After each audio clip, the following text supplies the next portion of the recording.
안녕하세요. 언니네 헌책방의 언니입니다. 오늘 소개할 책은 이윤기 작가의 산문집 내려올 때 보았네입니다. 이 책은 단순한 여행기나 회고록이 아니라 이윤기 작가가 세상을 바라보는 시선과 성찰, 나아가 세상을 바라보는 태도와 철학을 배울 수 있는 글과 삶이 담겨져 있습니다. 이 책의 출간 시기는 초판 기준으로 1990년대이고요. 저는 2000년대 초반에 이 책을 읽었는데요. 지금 읽어도 번역가이자 소설가로 살아온 이윤기 작가의 빛나는 성찰은 빛이 바래지 않는 것 같습니다. 책의 제목인 내려올 때 보았네에는 이 책을 통과하는 핵심적인 메시지로 우리가 어딘가를 오를 때에는 보지 못했던 풍경을 내려오면서 보게 된다는 인생의 여정에 대한 은유적 의미가 담겨 있습니다. 즉, 성취와 목표를 향해 치열하게 살아갈 때는 주변의 아름다움과 삶의 본질을 잊지만 속도가 느려지는 순간 비로소 삶의 진짜 의미를 알 수 있다는 뜻이 담겨 있습니다. 개인적으로 이 책은 저에게 큰 의미가 있는 책이기도 합니다. 저는 이 책을 한국에서의 안정적인 직장을 그만두고 외국으로 공부를 하기 위해 준비하고 있을 때 읽었는데요. 외국으로 나가기로 마음은 먹었지만 막상 회사를 그만두자 내가 선택한 길이 맞는지 고민이 많던 시기였습니다. 그때 오늘 읽어드릴 챕터 중 하나인 바닥을 기어본다는 그것을 읽으면서 외국으로 나가는 것이 맞구나 라는 고민의 마침표를 짓고 한국을 떠났던 것 같습니다. 이 책 한 권이 여러 지인들의 어떤 응원이나 격려보다도 저에겐 더 큰 격려와 도전의 계기를 만들어낸 셈이었는데요. 그 결정은 지금까지도 저의 삶을 이어오는 큰 터닝 포인트가 되었습니다. 이렇듯 저는 사람과의 만남도 중요하지만 정말 좋은 책 한 권과의 만남도 정말 중요하다고 생각합니다. 좋은 책 한 권은 충분히 지금의 인생을 바꾸거나 더 나은 길로 인도해주는 중요한 나침반의 역할을 해주기 때문입니다. 그 뒤로 외국에서 공부하는 내내 힘들 때마다 타향살이를 직접 경험하신 이윤기 작가의 글들은 저에게 큰 위로를 주었습니다. 그러나 아쉽게도 제가 너무나 사랑했던 이윤기 작가는 지난 2010년 별세하셨고요. 그 소식도 저는 외국에서 접했는데요. 이 책 덕분에 외국살이를 열심히 할 수 있어서 그랬는지 더 이상 이윤기 작가의 새 책을 읽지 못한다고 생각을 하니까 오래 곁에 둔 친구를 잃은 것 같은 느낌이 들었습니다. 그래서 더 특별한 책 내려올 때 보았네 중 제가 가장 좋아하는 몇 챕터를 이제 본격적으로 함께 읽도록 하겠습니다. 오늘 읽어드린 챕터는 일부 글살이 책살이 중 공부하는 놈 저금하는 놈 실패를 감축드립니다. 책 한 술에 시집 보내면서 휘어진 작대기를 바로 잡으려면 3부 나의 오이코스 중 모르는 생이 있는 것 같다. 5부 명창들 앞에서 노래 부르기 중 바닥을 기어본다는 것. 이렇게 몇 챕터를 함께 나누도록 하겠습니다. 공부하는 놈, 저금하는 놈 1. 내 고향에는 공부하는 놈과 저금하는 놈은 아무도 못 당한다는 속담이 있다. 나는 저금하는 놈에 대해서는 잘 모르지만 공부하는 놈에 대해서는 조금 알고 있다. 나는 그것을 써야 한다. 자화자찬의 기미가 역력하지만 1947년생에 어울리는 순정함으로 써야 한다. 나의 삶은 몇 차례 소스라침의 경험으로 이루어져 있는데 그 경험에 대해서 나는 쓰고자 한다. 초등학교 입학 전 12년 연상의 형님이 명심보감을 배우고 있을 당시의 일이다. 나도 어깨너머로 그 책을 외웠다. 동학성제 수은왈 1일 행선에 이렇게 시작되는 구절이 있었다. 원문인 한문을 아직도 외우고 있으나 젊은 독자들을 위해 한글로 풀어놓겠다. 동학성제께서 내리신 교훈은 이러하다. 착한 일을 한다고 해서 복을 금방 받는 것은 아니지만 화는 스스로 멀어진다. 하루 나쁜 일을 한다고 해서 화를 금방 입는 것은 아니지만 복은 스스로 멀어진다. 착한 일을 하는 사람은 봄들의 풀과 같아서 그 자라는 것이 눈에 보이는 것은 아니지만 나날이 자라는 바 있으나 나쁜 일을 하는 사람은 칼 가는 숫돌과 같아서 그 달아가는 것이 눈에 보이는 것은 아니지만 사실은 나날이 닳고 있는 것이다. 소스라치게 놀랐다. 이런 명구에 소스라치게 놀랄 만큼의 당시의 나는 충분히 까져 있었던 모양이다. 세상에 자신의 생각을 이렇게 아름다운 문장에 실어내는 사람이 다 있었구나 싶었다. 세상이 참 어처구니 없이 넓구나 싶어서 아뜩했다. 봄들의 풀과 같이 살아야겠구나 싶었다. 그런데 언제부턴가 나는 착한 일 하는 사람을 공부하는 사람으로 읽고 있었다. 이때 일을 얘기하면 공부하는 사람은 봄들의 풀과 같아서 그 자라는 것이 보이는 것은 아니지만 나날이 자라는 바 있다는 말을 참말로 믿었느냐고 묻는 사람이 덜어 있다. 믿고 말고. 나는 아직도 이 금과 옥조를 철석같이 믿는다. 초등학교 2학년 때의 일이다. 교과서에 실려있던 그 사파를 나는 잊을 수 없다. 판자문 앞에 선 아이가 손가락 마디로 그 문짝을 살짝 건드리려 하고 있었다. 선생님은 그 아이가 무엇 하는지 아는 사람은 손을 들라고 했다. 나는 자신있게 손을 들었다. 그러고는 대답했다. 아이는 지금 문을 열려는 중입니다. 아니다. 이 아이는 지금 노크라는 것을 하고 있다. 당시 우리 집 변소에는 문이 없었다.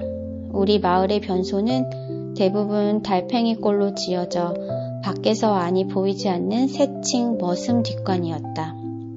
내가 다니던 초등학교 변소의 문은 거적대기였다.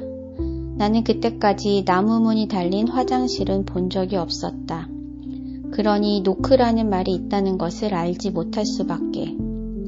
그런 행위가 있다는 것도 알지 못할 수밖에. 이것이 내가 기억하는 두 번째 소스라침의 경험이다. 아, 이 세상에는 내가 노크해야 할 것들이 너무나 많구나 싶었다. 중학교 1학년 때 나는 책의 바다를 만났다. 소년 소녀들이 읽을 수 있도록 쉽게 다시 쓴 100권의 세계 명작 전집, 100권의 세계 위인 전집을 만난 것이다. 읽으면서 읽고 나서 나는 몇 차례의 소스라침을 경험했다. 내가 모르던 세상에 이렇게 훌륭한 작품들이 있었구나. 이름조차 들어본 적이 없는데 세상에는 이렇게 훌륭한 위인들이 있었구나 싶었다. 나도 그런 명작을 남기는 위인이 되고 싶다는 생각을 어렴풋이 그리고 은밀하게 했다. 중학교 2학년 때 성서를 만났다. 신약 성서를 먼저 읽었다. 그리스도가 쏟아내는 말의 아름다움은 세계 명작 전집이 들려주는 말의 아름다움을 저만치 따돌렸다. 세계 명작의 언어는 그리스도가 본디오 빌라도에게 되돌려준 말 한마디, 그것은 너의 말이다. 이 한마디 앞에서는 창백해 보였다. 그리스도는 위인 전집에 등장하는 100명의 위인들보다 더 위대해 보였다. 나는 그리스도가 베푼 기적을 한 점 의심 없이 그대로 믿었다. 구약 성서가 나에게 안긴 감동은 거의 충격 수준이었다. 명작은 명 캐릭터의 창조를 통해서만 가능한 일인데 구약 성서는 인간이 상상할 수 있는 캐릭터는 모조리 창조하고 독점해버린 것 같았다. 나는 모세의 기적, 솔로몬의 지혜, 에제키엘의 환상을 송두리째 믿었다. 나는 그 믿음을 간직한 채 소년 시절을 건넜다. 그 믿음이 오래간 것은 아니다. 믿음을 간직하고 있었던 것에 대해서는 이따금씩 반성한다.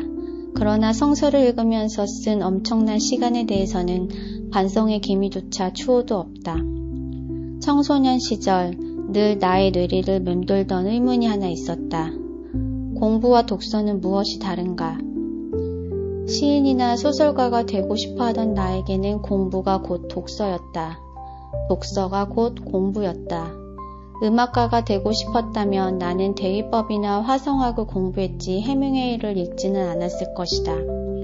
그런데 시인이나 소설가가 되고 싶어 하던 나에게 학교는 음악, 미술, 화학, 생물, 수학, 심지어는 부기법이나 주산 놓기까지 강요했다. 항변하는 나에게 학교는 전인이 되기 위해서는 그런 공부도 해야 한다고 주장했다. 나는 전인이 되고 싶지 않았다. 나는 나의 공부를 자꾸만 방해하는 공립학교를 나의 학교에서 퇴학시키지 않으면 안 되었다. 빈들에서의 고단한 삶이 시작되었다. 하지만 나는 조금도 후회하지 않는다.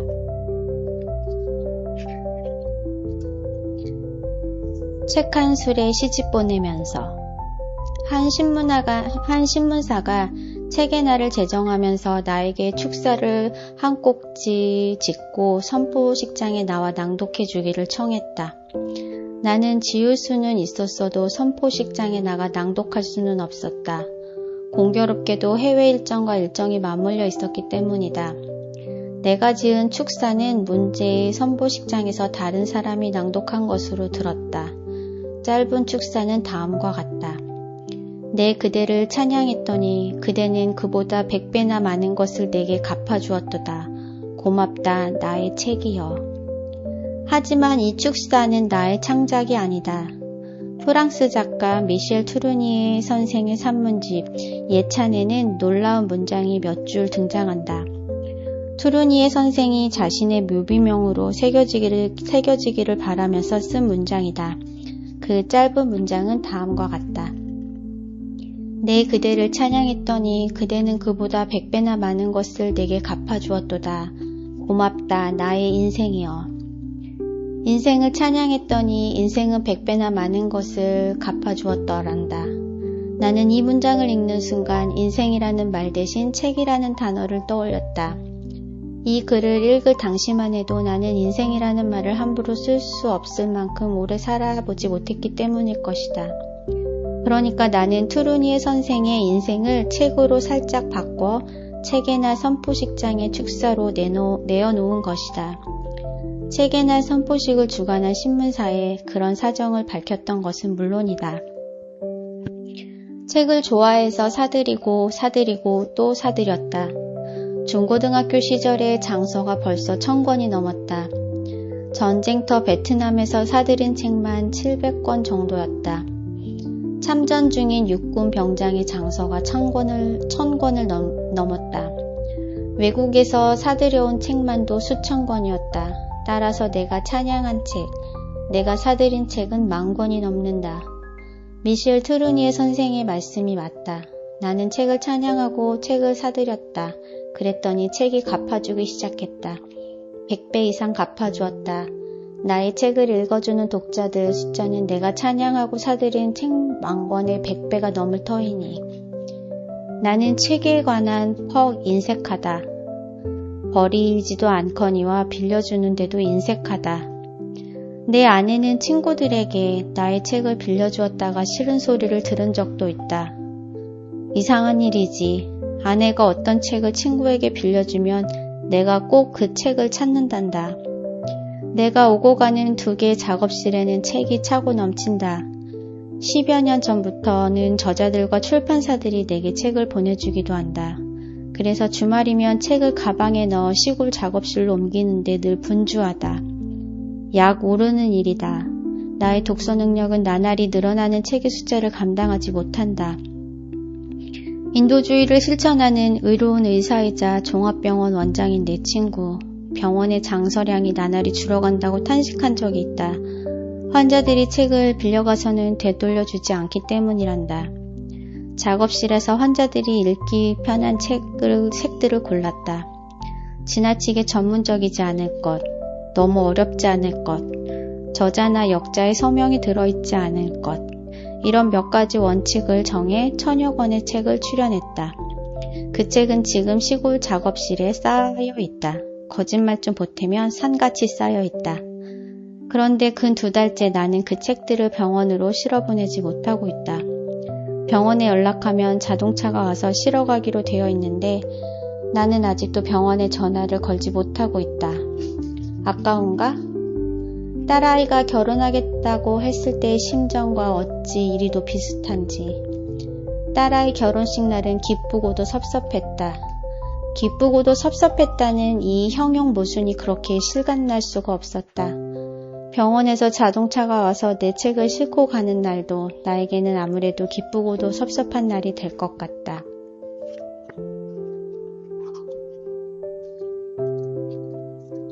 실패를 감축드립니다. 오후 6시, 내가 책상 앞에서 일어서는 시각이다.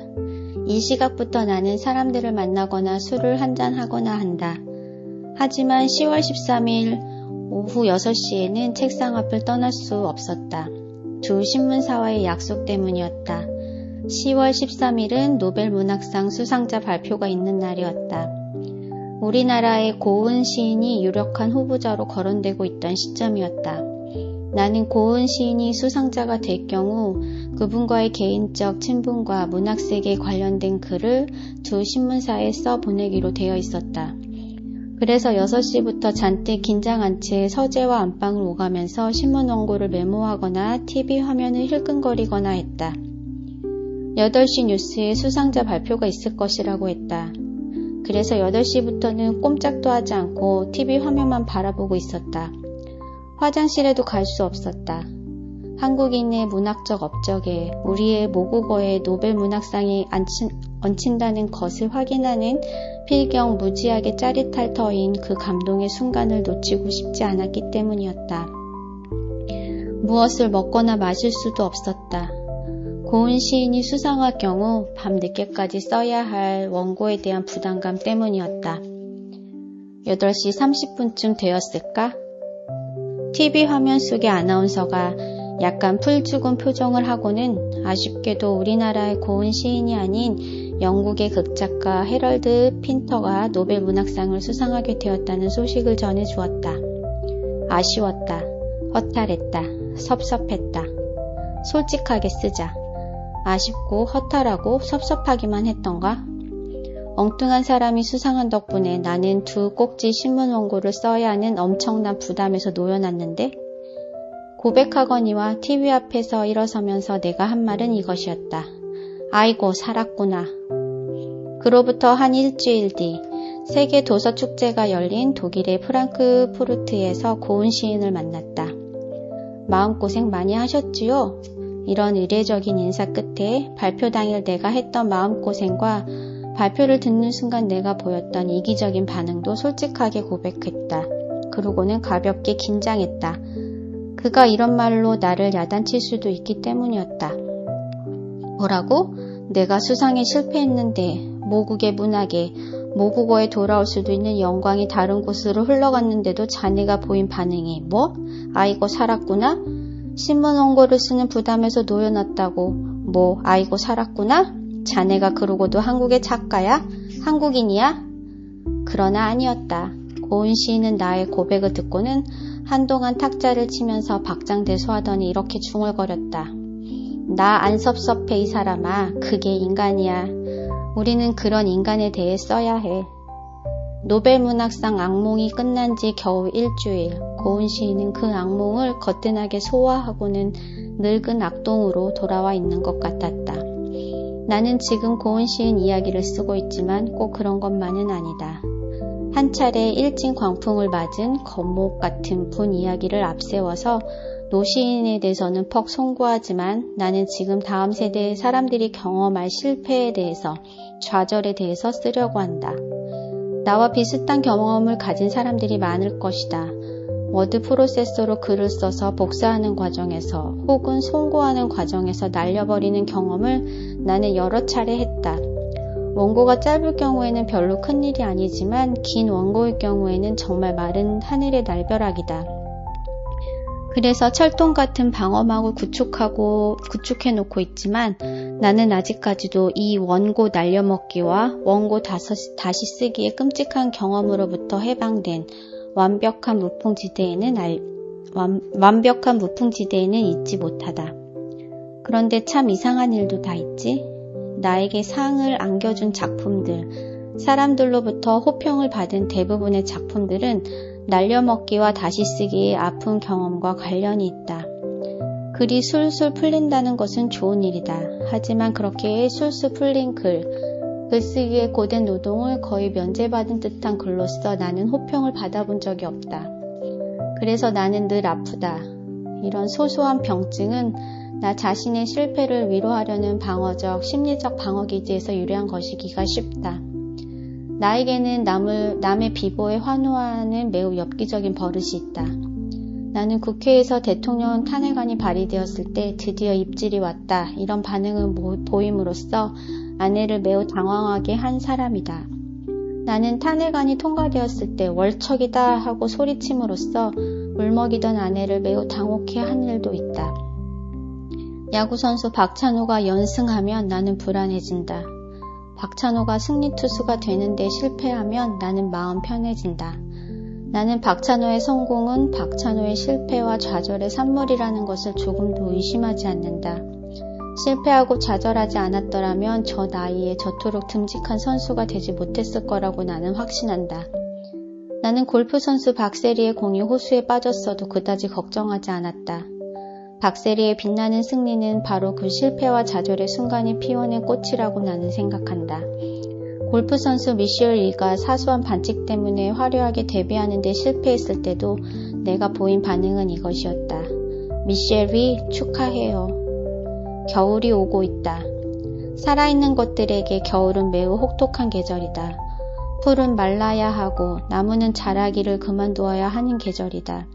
새들은 배를 골마야 하고 산짐승은 먹을 것이 없어서 동면에 들어가야 하는 계절이다. 하지만 봄이 오거든 보라. 자연은 아무 일도 없었던 것처럼 되살아난다. 겨울이 오고 있는데도 나는 화분중 몇 개는 집 안으로 들여놓지 않고 있다. 겨울을 경험하지 않으면 다음에 꽃을 피우지 못하는 식물도 있다. 대부분의 알뿌리 식물은 겨울을 경험해야 다음에 아름다운 꽃을 피운다. 그래서 식물원은 매장으로 나갈 알뿌리를 냉장고에다 보관하는 것이다. 세계의 선진 문명국들이 온대지방에 분포하고 있는 것은 온대지방이 겨울에 있는 땅이어서 그런 것이 아닌가 몰라.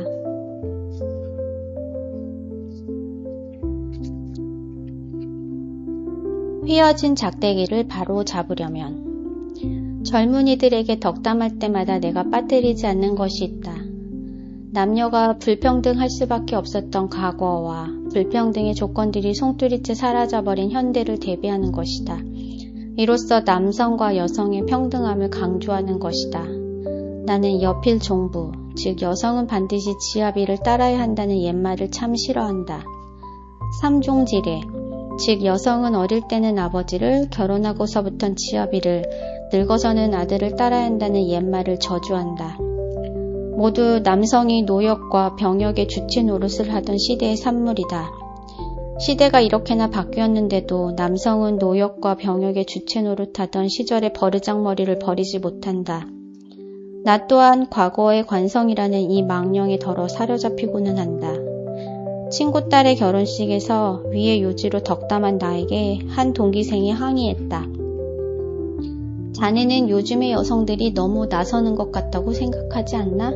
그런데도 자네는 자꾸만 남성의 길을 꺾고 있는 것 같아서 걱정스럽네. 마침 한 국회의원의 성희롱이 큰 문제가 되고 있을 때였다. 나의 생각은 이랬다. 남성에게 내재되어 있는 어떤 잠재의식이 남성 우월주의의 관성을 버리지 못하게 하고 있다. 내 동기생의 오버가 시작되었다. 서로 좋으면 다 좋은 거지. 뭘 그런 걸 가지고 문제를 삼나? 나는 묻지 않을 수 없었다. 자네가 딸을 키우는 사람이라면 그런 말 못할걸? 이 세상의 모든 젊은 여성을 내 딸이라고 생각하면 그런 짓 못할걸? 그날 나는 참 재미없는 논쟁을 오래 계속하지 않으면 안 되었다. 동기생 몇 명이 가세했는데 그들의 관점은 광고했다. 여성이 너무 세게 나오는 바람에 남성이 역차별을 받고 있다고 그들은 주장했다. 나는 뭘 그렇게 깐깐하게 구느냐고 힐난했다. 나는 굽은 작대기를 바로 잡으려면 반대쪽으로 좀 더 구부려야 하지 않겠느냐고 반문했다. 하지만 나는 그들을 논리적으로 설득하는 데 실패했던 것 같다. 막판에는 빨갱이 소리까지 들었다. 그로부터 몇 달 뒤 나는 우연히 한나 아렌트라는 독일 출신의 작가의 글을 읽게 되었다. 아렌트는 유태인 학살에 깊이 개입한 아이히만의 재판 과정을 지켜보았던 모양이다. 아렌트의 눈에 비친 아이히만은 악당이 아니었다. 그저 평범한 시민 같아 보였다. 악의 평범성에 대해 아렌트가 남긴 다음과 같은 말에 나는 큰 충격을 받았다. 생각 없이 사는 일상적인 삶, 그것이 바로 악의 근원이다. 그렇구나 싶었다. 생각 없이 사는 삶. 노이 좋고 매부 좋으면 그만이지 뭘 그렇게 따지느냐는 우리들의 큰 죄 없어 보이는 생각, 관성과 관행에 대한 무신경. 아렌트는 이런 것들이 악의 근원으로 규정한 것이었다. 관행에 대한 나의 무신경이 악의 근원이라면 나 역시 악의 근원이었던 적이 있다. 나는 30년 동안 번역 일을 해왔다. 그동안 꽤 많은 영어책과 일어책을 번역했다. 30년 전에 번역 출판 사정은 열악했다. 무명의 젊은 작가가 책을 번역하면 출판사는 이것을 이름 있는 학자 이름으로 출간하는 것을 관행으로 여겼다. 고백하거니와 나도 관행이라는 이름 아래 그런 일을 해본 적이 있다. 30년 전의 출판 환경은 유명한 번역가가 이름을 빌려주는 것도 용인되는 것이 관행이었다. 그런 관행을 용인해 본 적도 있는 나는 아렌트의 말 맞다나 악의 근원이었다.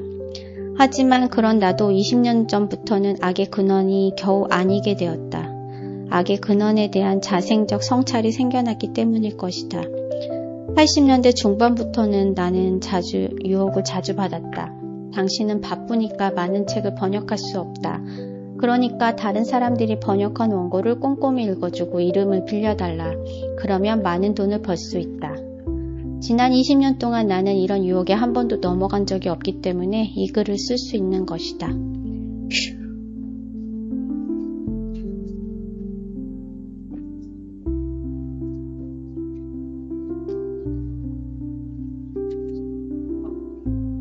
선물 받고 짜증내다. 나의 책상 머리에는 목걸이가 하나 놓여있다. 목걸이 끝에는 국방색 주머니가 하나 달려있다. 그 주머니에는 젓가락 한 모가 들어있다. 이 젓가락은 절반으로 분리되어 있다. 쓸 때는 조립하면 된다. 조립 가능한 젓가락을 목에 걸고 다닌다고 쪼잔하게? 그렇다. 무엇 때문에? 지구 환경에 대한 걱정 때문에. 그렇게 하면 지구 환경 보호에 도움이 된대? 그렇단다. 그런 젓가락을 쓰면 최소한 인도네시아의 대숲은 보호할 수 있단다. 한국과 일본에서 일회용 대젓가락만 안 써도 인도네시아의 대숲은 보존될 수 있단다. 일본의 인류학자 스치 시니치 교수로부터 지난 여름에 들은 이야기다.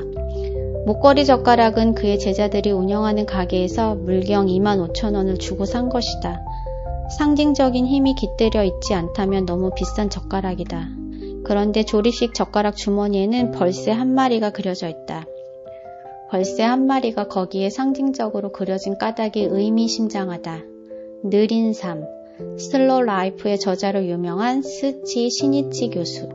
2005년 8월이 되어서야 그를 알았고, 그를 만났고, 그를 읽게 되었으니 내 인생에 문제 있다. 명함을 받아들고 그 이름을 읽으니 기분이 묘했다. 당신 혹시 인생의 기로에서 망설이다가 드디어 믿을 만한 한 곳을 발견한 분 아니세요? 하고 묻고 싶었다. 그의 강연회에서 참으로 놀라운 우화를 들었다. 그 자신이 만든 우화이기가 쉽다. 짧다. 초원에 불이 났다. 짐승들은 일제히 도망쳤다. 그런데 벌새 한 마리가 겁도 없이 진화에 나섰다. 왜 벌새인가? 새 중에서도 가장 작다. 크기가 벌만해서 벌새라는 이름이 붙었을 것이다. 벌새는 그 조그마한 입으로 강물을 물고 와서 초원을 태우는 불길 위에 끼얹었다. 밑도 끝도 없이 그 짓을 했다. 큰 짐승들, 가령 사자나 코끼리나 얼룩말 같은 짐승들이 벌새를 비웃었다. 야, 그런다고 내가 불길을 잡을 수 있을 것 같니? 그러자 벌새가 대답했다. 불길을 잡을 수 있을지 없을지 그건 해보기 전에는 모르지. 나로서는 이렇게 할 수밖에는 없어. 스지 시니치 교수 덕분에 나도 한 마리의 벌새가 된다. 우리 집 쓰레기통에서는 물에 풀어지는 종이류와 물에 풀어지지 않는 비닐은 엄격하게 분리된다. 종이류가 들어가야 할 쓰레기통에는 비닐이 한 조각도 들어가서는 안 되는 것이다. 바로 이 때문에 소포 받을 때면 짜증스러워지고는 한다. 소포라면 선물이 대부분일 텐데 선물 받고 짜증내는 사람도 있나? 내가 그렇다. 플라스틱 테이프가 흔해서 그럴 것이다. 소파가 테이프로 똘똘 땡땡 감겨져 있다. 어찌나 완벽하게 감겨져 있는지 연장의 도움 없이 맨손으로는 풀 방법이 없다. 상상해 보시라. 한 중늙은이가 소포를 받았지만 맨손으로는 풀 수가 없어서 돋보기를 찾고 돋보기를 쓴 뒤에야 칼이나 가위를 찾고 칼이나 가위를 찾은 뒤 테이프를 자르고서야 소포를 푸는 광경을. 소포 푼 뒤에는 종이와 비닐을 세밀하게 분리해서 쓰레기통에 넣어야 한다. 그러자면 몇 분이 좋게 걸릴 때가 있다. 어떤 출판사에서 책 포장하면서 쓴 비닐 테이프의 길이를 일삼아 재어본 적이 있다. 놀라지 마시라. 7m였다. 그러니까 그 출판사는 나에게 책 5권을 보내면서 단단하게 포장한답시고 무려 7m의 비닐 테이프를 쓴 것이다. 끼어지는 물건도 아닌 것을 그렇게 포장한 것이다. 나 하나 까다롭게 군다고 해서 비닐 테이프가 과포장에 남용되는 일이 사라지지는 않을 것이다. 하지만 나는 쓰디 시니치 교수의 우화를 쫓아 한 마리의 벌새 노릇을 포기하지 않으려고 한다. 몸피가 큰 동물들이 나서서 작은 벌새를 도와 초원의 불을 꺼준다면 좋겠지만 난망이다. 그래서 벌새들에게 하소연하는 것이다.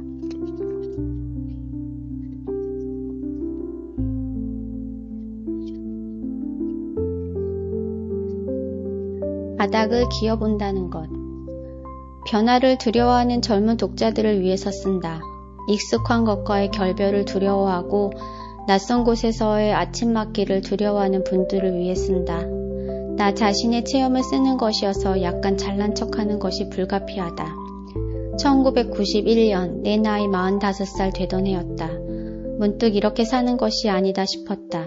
계속 이렇게 살 수는 없다 싶었다. 번역가로서의 삶, 겉보기에는 멀쩡했다. 내가 펴낸 역서가 100권이 훨씬 넘던 시점이었다. 그 중에는 꽤 인기를 얻고 있던 책들도 있었다. 밀려드는 일감은 내가 소화할 수 있는 물량이 5배가 넘었다. 나는 원하기만 하면 번역가로서의 삶을 꽤 번듯하게 꾸려나갈 수도 있었다. 한 출판사는 나에게 배타적 계약을 전제로 고액의 번역 원고료를 제안하기도 했다. 그 제안을 받아들였다면 1991년의 나의 연봉은 억대를 간단하게 타넘었을 것이다. 그런데 무엇이 문제인가? 바로 그것이 문제였다. 번역도 내게는 중요했다. 하지만 가장 중요한 일은 아니었다. 1977년에 문단에 나온 소설가인데도 나는 1988년 소설집을 낸 이래 소설다운 소설은 한 편도 써내지 못하고 있었다. 번역가로서 누리는 알량한 이름과 짭짤한 수입이 내 발목을 잡고 있었다. 중학교 1학년이던 아들은 학교에서 교사로부터 얻어맞고 오는 날이 잦았다. 초등학교 5학년이던 딸은 과외 수업의 중압을 느끼기 시작하고 있었다. 우리 부부는 우리의 미래, 아들, 딸의 미래를 디자인해내지 않으면 안 되었다. 1991년 미국 미시간 주립대학교 국제대학에 지원했다. 방문학자 자격을 얻었다. 아파트 전세금을 뽑아들고 가족과 함께 미국길에 올랐다. 전세금을 아껴 써야 한다는 강박관념에 시달리기 시작했다. 오죽했으면 여기에 쓰던 망치 식칼까지 가방에 넣었을까. 검색에 걸려 이삿짐 가방으로 옮겨 넣는 수선을 공항에서 피웠다. 공항 직원이 그랬다. 외국으로 나가면서 망치 식칼 가져가는 사람 처음 본다고. 겨울이면 따뜻하고 여름이면 시원하던 우리 아파트에 살다가 한여름 미국의 교환교수 아파트에 짐을 풀고 보니 비좁기도 하려니와 어찌나 더운지 화염지옥이 따로 없었다. 잠 못 이루는 밤이 허다했다. 집을 나서면 영어에 시달려야 했다. 외국인이 많은 학교 안에서는 그럭저럭 어떻게 해보겠는데 시내에만 나가면 원어민들의 총알같이 빠른 말투에 시달려야 했다. 학교는 나의 영어 실력이 걱정스러웠는지 미모의 미국인 정치철학과 여학생을 개인 교사로 붙여주었다. 근 1년 어울려 다녔다. 영어에 시달리기는 아들, 딸도 마찬가지였다. 밤이면 아들, 딸의 공부를 도와줘야 했다. 한국어 교과서가 갑자기 영어 교과서로 바뀌었으니 아들, 딸은 얼마나 난처했을까. 하지만 아들, 딸의 현지 적응 속도는 어찌나 빠른지 우리의 상상을 초월했다. 우리가 도착하자 현지 유학생들이 대물려가면서 쓰던 부엌용품, 작은 가구 같은 것을 가져다 주었다. 고마운 일이기는 했으나 한국에서라면 눈길조차 주기 싫을 정도로 낡고 못생긴 물건들이었다. 집시 생활이 따로 없었다. 미국에 자리 잡은 뒤부터 번역 일을 줄였다. 내가 가장 힘써서 한 일은 노는 일이었다. 꼭 놀았다. 노는 틈틈이 책 읽고 영어 입말 배우고 미국을 배웠다. 하지만 그것은 영어라는 특정 언어 배우기와 미국이라는 특정 국가 배우기가 아니었다. 새로운 세계에 새롭게 적응하는 방법 배우기였다. 나는 개인의 힘은 자기를 바꿔보려는 의지에서 나온다고 믿는다. 변화에 적응하려는 의지에서 나온다고 믿는다. 나는 바닥부터 박박기였다. 1991년까지의 나의 삶은 결혼 전, 결혼 후로 나뉘어져 있었다. 하지만 1991년부터는 외국살이 이전과 외국살이 이후로 나뉜다. 동인문학상은 한 해에 가장 좋은 소설을 쓴 사람에게 수여하는 내가 퍽 염원하던 문학상이다. 1998년 그 문학상을 받으러 일시 귀국하면서 아무래도 나는 외국살이 덕분에 소설가로 돌아올 수 있었던 것 같다 이런 생각을 했다. 소설가로 성공했다는 뜻은 아니다. 진정하고 싶어 하던 일을 하게 되었다는 뜻이다. 미국으로 떠나면서 뽑았던 전세금은 2차례 받은 문학상 상금이 간단하게 해결해 주었다. 미국에서 영화를 전공한 아들은 귀국해서 뮤직비디오 전문 감독이 되었고 미국에서 철학을 공부한 딸은 귀국해서 서양 고전학을 공부하면서 번역가로 활동하고 있다. 나는 아들, 딸을 외국에서 공부시킨 것을 두고 트란스플란테이션, 옮겨 심기라는 말쓰기를 좋아한다. 트란스플란테이션.